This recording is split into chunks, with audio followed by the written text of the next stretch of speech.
Blue Protocol continues to grow in anticipation while concern circles around their monetization practices. Gacha mechanics apparently going to be in the cosmetic store. We recently covered this in a live stream, so I wanted to react to a video from MMO Byte entitled Blue Protocol Players Are Terrified of Predatory Pay-to-Win Monetization, and I've skipped to the part of the video where he starts to dive in and discuss it, so I wanted to react to this and see what he had to say. Be sure to check out and support the original video, and if you like my content, make sure and hit subscribe and the bell button here so you don't miss my uploads, reaction content, or my live streams. Now, before we discuss monetization, I do want to stress two different things. One, this is a free MMO, meaning they do not receive any type of recurring monthly income from players like in WoW or Final Fantasy XIV. Two, this is specifically pertaining to the Japanese version of the game. Amazon are 100% capable and probably willing to alter the monetization for our global release. And well, in retrospect, hang on. I don't like pausing because it always makes them look so wonky, but I want to say something here. I do know that Amazon has a pretty vested interest in keeping things more Western feeling, both with cosmetics and just how scantily clad some of the characters are. They did that in Lost Ark, but also with respect to the monetization. So I do think he is correct here on both fronts that, look, this is a free MMO. There is no subservice. You're not going to have to pay on a regular basis to play. Now, we don't know about expansions or additive content or battle passes or anything like that. But given that it's just totally free to play and you can jump in and just start playing with no entrance fee and no subscription fee, yeah, they need something to put money in the bank. And the question is, what will that be? So I'm curious what he thinks about what we've heard so far, because the Japanese version of the game will very much be mostly what we get here in the West. I don't think they're going to gut entire sections of it. It's kind of funny because over the course of the last few days, players have been doom posting almost endlessly saying that Amazon are actually going to ruin the game, when the reality is they might be the ones that save it. Thankfully, I tend to agree. I mean, this happened with Lost Ark. People were so upset about the fact that they changed some of the default outfits on the characters so that you weren't basically wearing like lingerie. You could still dress your character that way in Lost Ark if you want. They were just kind of toning it down a little bit.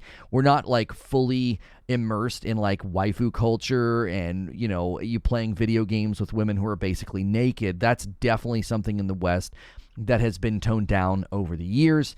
Who knows, it'll have a resounding comeback. I mean, I don't know. The public's view on that continues to shift seemingly every year. But I do think that idea that, like, Amazon's going to ruin the game, like, I guess, what, if they put more clothes on the ladies or adjust the monetization practices. We have yet to see or hear anything about it, but the Gacha mechanics in the cosmetic store are greatly concerning, even if it's not like Gacha with respect to power, as we've seen in Genshin Impact. It's still concerning because it's loot boxes on steroids. If you're not familiar with how they work, he might get into it. Let's see. Namco are not forcing Amazon to retain the same business model as they are for the Japanese audience. First, they plan on adding a battle pass into the game. Battle passes are not inherently bad, a little off-putting, gating certain potentially high-quality items or outfits behind a play wall, or worse than that, a paywall. But I fully understand the gaming industry is taken to abusing battle passes. It promises more money and rewards players for playing their game long-term, even if half the options are locked behind paying. The battle pass specifically takes the form of a season pass. Season passes will last approximately 50 to 60 days and will range from free passes with up to 60 levels worth of rewards to obtain, or paid passes with 100 levels of rewards to obtain.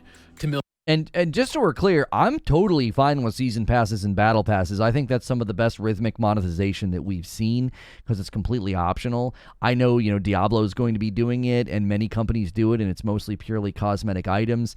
And then items that grant power typically can be earned. I don't think there's anything wrong with that. I've not seen too many nefarious or bad practices on that front, at least not yet. Everybody wants to make the slippery slope argument, but in general, I think healthy monetization rhythm is totally fine, and it's better to do it around something like a seasonal pass or a battle pass that is tied to and linked to play engagement as opposed to a store that's just selling stuff. I think both can coexist, and the battle pass and season pass can offset the need to be so heavy-handed with the cosmetics and the sale of items, especially if they're going to be doing gacha, because gacha is basically a loot box but way worse.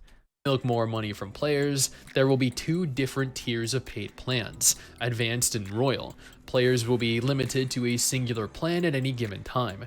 I've seen this done regularly in gacha games, with each plan typically providing subtle, slight differences, but both being ultimately rewarding in their own right. For players with more money than the rest of us, you'll be able to use Rose Orbs to purchase levels and progress your season pass faster. And that is very common. Diablo pushed back on the idea that if you do that, you're not going to be able to get any of the XP boosts. Those will still be only earned from play. So it will remain to be seen, like with Blue Protocol, being able to pay to not play is essentially what it is. You're paying to skip grind, you're leveling up and skipping all of the grind levels. You can do this with the Fortnite Battle Pass, you can do this with virtually any game that has a season pass or a battle pass. And the question will always be, is that okay? Well, that has to be qualified within the context of the game that it takes place in, because who cares if Johnny Credit Card wants to buy his way to the end of the Fortnite Battle Pass? It's all cosmetic items. It just really does not matter. That's his choice to do that as opposed to playing. There are people with disposable income who work tons of hours and they're just too busy, and they're like, listen, it's easier for me to throw 30 or 50 bucks at something than to try to grind it out, and then I get to enjoy all the items. So you have to judge it within the context of the game that it takes place in. So we don't exactly know how that's going to work in Blue Protocol, well, unless this video has details that I haven't seen yet. Which brings me to the next option, Rose Orbs. Rose Orbs are a currency that you can acquire via purchasing with real money, or for free by playing the game.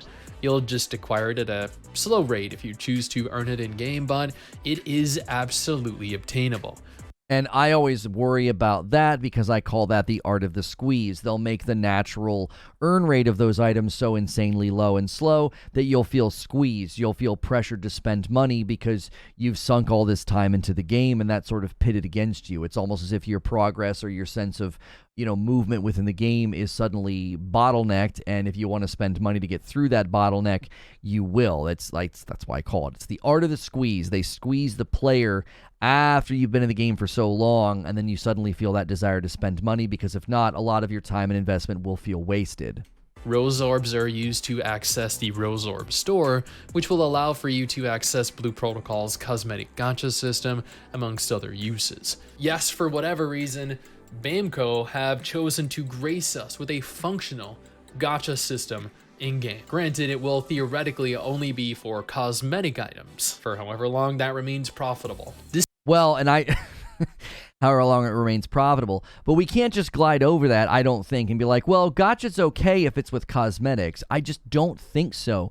We've fought very hard to get loot boxes removed from games because of the random nature of them, and gacha systems usually have a pity system in them, which basically means the more money you spend, the more likely you'll get what you want, which essentially creates a worse environment for the gambling perception, or the sense of, well, I've already spent $10 or $15 trying to get that awesome cosmetic item. To stop now would be a waste of money, right? People look at the pity systems in Genshin and other gacha systems, and they act like, oh, that's better than just you never know if you're ever going to get it. And I actually disagree. I think it's so sinister and so sneaky in the way that it subverts the player's perception to be like, well, I've already spent money. To stop spending now, that money is fundamentally wasted, as opposed to being like, well, I give myself $10 to $20 a month to spend in the store. If I get what I want, great. If not, I stop. I know there's people that do that,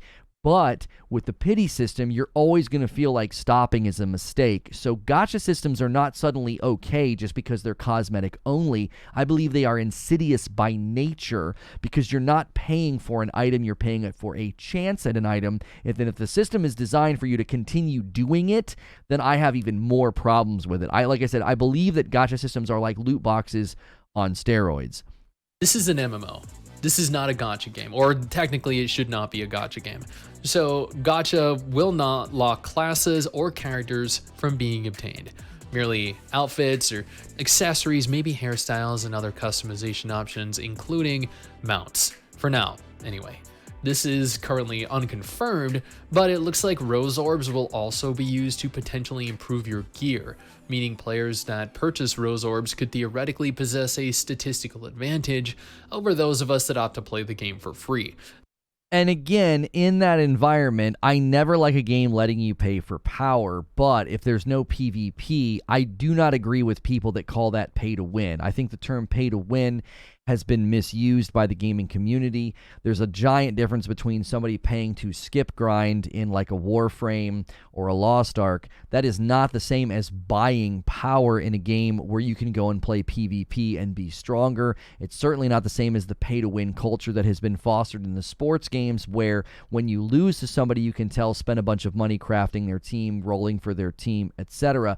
You are then feeling that culture of pay to win. I must pay to win against this other player. Somebody spending their own money to skip grind or make their character stronger has no direct effect on your experience unless it affects PvP. So I don't like that they're going to let people do that, but at the same time, it's like if somebody wants to spend money to skip grind or make their character stronger, that's their volition, that's their choice. As long as it doesn't affect my experience in an environment like PvP, then I simply do not care. As they could secure advancements through dumping hundreds of dollars into their upgrading. The Regna store is going to be your typical in-game store. There will be several sub-stores located within, the Rose Orb store being one, the Blue Protocol Point store, the Gacha store, and the Season Pass stores being the others. Each store will feature their own selection of items exclusive to them and their respective currency. We went over the Rose Orb store and the Gacha store just a minute ago. They revealed the Blue Protocol Point store, but they haven't directly addressed how we'll go about acquiring the currency, nor what the currency will be directly used for. Yeah, and they also won't talk about earn rates, because that again is another concern that I have in games like this is, sure, the guy that spends a bunch of money to make himself stronger or level up faster doesn't have a direct effect on my experience, but the systems within the game could do that. They could be designed to make it so slow, so arduous, and so frustrating that you feel like, well, I've put in 20 hours this week, $5 could make a huge difference in my weekend experience. That's when I would get really, really worried that the systems are not designed to promote excellent and healthy gameplay, but the systems are designed to promote spending. And that's always a concern when you have systems that allow people to level or enhance their strength. That is where I typically go. I'm like, well, are they going to have an internal content loop and progression system that is geared towards excellent playtime and a healthy environment, or is it geared towards getting me to spend money? And the Season store, well, that wasn't really elaborated on either. Finally, there will be the option for players to purchase tickets. Tickets will be limited to 10 at any given time, with free players being able to earn 3 tickets per day completely free. Paying players will be able to purchase the remainder if they so choose. Tickets are going to allow for players to receive additional rewards from dungeons. The devs confirmed that they understand this could be a game-breaking feature, thus they have chosen to limit the number of uses per day. I just immediately feel like my hackles being raised. This feels like the Diablo Immortal Crest situation all over again. Because sure, it could be game-breaking and we're going to limit how many you can do per day, but why would it stay there if you're getting such a great response from it? If people are literally spending money to get increased drops, if you're playing with a guy who spends money and he gets way more drops than you, you're going to feel that pull and that twinge. The differences between those who spent money in Diablo Immortal and those who do not, the drop rate differences, the number of drops on the ground at the end of a run, it was so stark, it was comical, the differences between. So this immediately makes me concerned. This is more concerning than gacha mechanics in a cosmetic store, personally. Again, paying players will be able to receive several times more tickets, therefore several times more rewards for running content than free players. This is 100% a form of pay to win. I know free players will eventually be able to earn the same total number of items from running dungeons, but if a free player is required to run a dungeon 8 times to earn the same reward as a paying player that could obtain that in 3 runs, it is going to require a significant time investment that many free players just will not be able to dedicate. And this is why calling that pay to win is a mistake. I disagree with him using that term, because you're conflating categories. That is not the same as someone spending money to have a stronger team or a better character in a PvP environment. that is a system that is designed in a sinister way to make the free-to-play player feel like they're less than, or to feel like they're not earning things in an exciting or healthy way. These systems should be critiqued within the context, within the categories that they exist. We should not be falsely applying categories like pay to win. If there's PvP in the game, then sure, call it pay to win, because that guy getting way more loot than me will have a gigantic effect on the flow of combat and power structure in a PvP environment. But it's just confusing if there's no PvP in Blue Protocol. It's super confusing to be like, oh, this guy paid for more drops, that's pay to win. That just doesn't help, I don't think, in the criticism of games like this.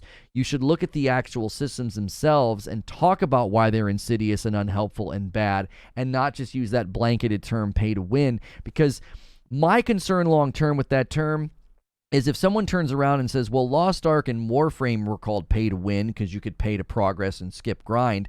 Pay to win's not that bad. There's a giant difference between that and the pay to win aspects of Genshin or Madden or FIFA or Diablo Immortal, because there is PvP in those environments. You're playing against other players. So you can't conflate these terms. I'm always against that idea. And that is if 10 tickets is the maximum, which they did not confirm was the case. Paying players might be able to purchase more. 10 is just a limit that they gave us that players can hold at any given time. Overall, there are some very concerning options present. Cosmetic gacha is going to be frustrating. I would rather just pay $20 for an outfit that I wanted. I would rather pay $20 for a mount that I wanted. Yeah. Kind of like how World of Warcraft does it. It is how Final Fantasy XIV does it. I tend to agree. I'm more willing to give a cosmetic store my money when I can pay for what I want instead of roll for what I want. When it's a gacha system or a loot box system, it gets none of my money. Now, I know that means nothing because the people that end up spending become whales, and that's what's so insidious about it. It is a system designed to continue to get somebody to keep spending the money, keep rolling, keep going. You've got increased pity or whatever. So I'm of the same mind, though. I'll spend way more money in a cosmetic store if I know I'm spending this dollar amount and I'm getting this cool mount. I'm way more likely to do that. I don't want to have to potentially invest hundreds of dollars into the gacha system only to never end up obtaining the mount or the outfit that I want. This will actually deter me from purchasing any or attempting to purchase any cosmetic items. A seasonal battle pass might be acceptable. I really don't care about them personally as long as classes, gear, or items aren't locked behind the premium seasonal pass. I'll likely just ignore it as it won't have any direct impact on my enjoyment of the game. Not sure what Blue Protocol points are really going to be, how they're going to be acquired, or what we'll use them on yet, so I guess we'll see in time. I did a little search while he was talking. There is no PvP in this game, by the way, so using the term pay to win in a game without PvP, I just will continue to say is confusing and unhelpful. I'm not beating anybody over the head about it, but I just think if you're wanting to criticize a system, criticize it for the pieces and the parts and break it apart and explain to people why it's insidious and bad. Don't just label it pay to win and move on, because I just continue to think that's confusing for gamers and the dialogue around monetization. A premium currency like red orbs allowing for you to upgrade your gear that will allow for you to have a substantial advantage over other players is incredibly pay to win and the advantage over players in what regard? Like that there is no PvP. So what, again, you're man, oh man, I get so frustrated by this because you create a narrative that paying for anything in a game is pay to win. That just simply isn't true. What advantage do I have over a player? Like if you're playing at 5 o'clock on a Friday and I'm playing the next day and I've spent a ton more money than you, it doesn't do anything to you. I have no advantage over you. Should not be present within the game. Tickets are also very pay to win, if not severely pay to advance. As a free player, I'll be capable of, within 3 hours of playing, earning the same rewards that free players will be required to spend almost 10 hours grinding for. And again, that is pay to advance. That's pay not to play. That's pay to skip. That's pay to progress. It's so helpful to have specific terms for specific practices. I mean, just look at the way that we handle when somebody like breaks the law or does something while driving. There's a massive difference between reckless driving and rolling a stop sign, okay? We do this because it's important to have these distinctions between the offense, right? This person did something way worse than this other person, and instead of using one blanket term, we have specific terms that we use. I think some of my hackles get raised because of how similar it feels to the mechanisms and the way that people, do cancel culture, right? We just use one term for everything. There's zero nuance. Everybody is a war criminal. So it's like, I actually don't think it's helpful to continue to use a term like pay to win.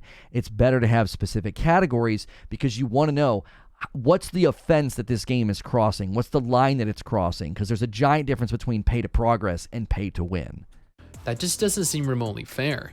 It makes me feel like they're trying to force you to pay so you can retain that advantage. If these are what advantage? all going to be present in the full version of the game, Blue Protocol will be dead on arrival. There's no contesting that opinion. There will be... I'll contest that opinion. It won't be dead on arrival. It'll be dead on arrival for you, MMO Byte. It'll be dead on arrival for me. We won't play it. We'll wash our hands of it. I did that with Diablo Immortal. But listen, I hate to burst his bubble. If he thinks all it's going to take is sort of pay to progress, pay to skip, if he thinks that's going to make this game dead on arrival, then look at the commercial success of Diablo Immortal and look at the success of Genshin in the West.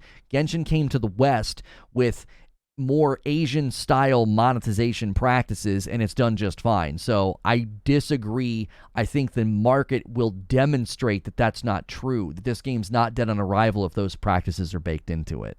No recovering from the monstrous amount of pay-to-win present, with free players being treated like second-class citizens. I've been covering this game since it was announced several years ago, and I'm kinda disturbed by how greedy Bamco are being with this. I truly hope that Amazon choose a much more fair route for the global version of the game. I know they're definitely capable of doing as such. They made Lost Ark, well, a little less pay to win, right? Jeepers. Now, if you're not interested in Blue Protocol, no problem, I understand. All right, he's done. He's got thumbnails up there. Holy moly, wow, the artwork in these games gets a little wild. He did a little early on his overlay there. Like, if you want to watch his other content, he has a video there, new MMO RPGs launching, and then Dungeon Fighter Overkill actually blew my mind. I have such a hard time with the waifu art style. I find it to be, I don't know, it's just a little awkward, I feel. Anyways, I think that Blue Protocol continues to set off alarm bells in my mind, and I hope all of those alarm bells are silenced when the game comes out, because it looks fun. It looks super accessible. It's something that I would be interested in playing and grinding and enjoying, but if it continues to emerge as a game that's going to squeeze the player and it's going to feel like a Diablo Immortal, and even though there's no PvP, again, the idea of taking content and insidiously making it feel like garbage unless you're paying money, I am not a fan of that. It's not pay to win. In some ways, it's kind of worse because you're poisoning what could be a great content loop because you want to squeeze somebody's wallet. As always, if you liked my reaction content, disagree with it, or you've got thoughts, share a comment below, hit subscribe and the bell button on this video so I can see you in the next one.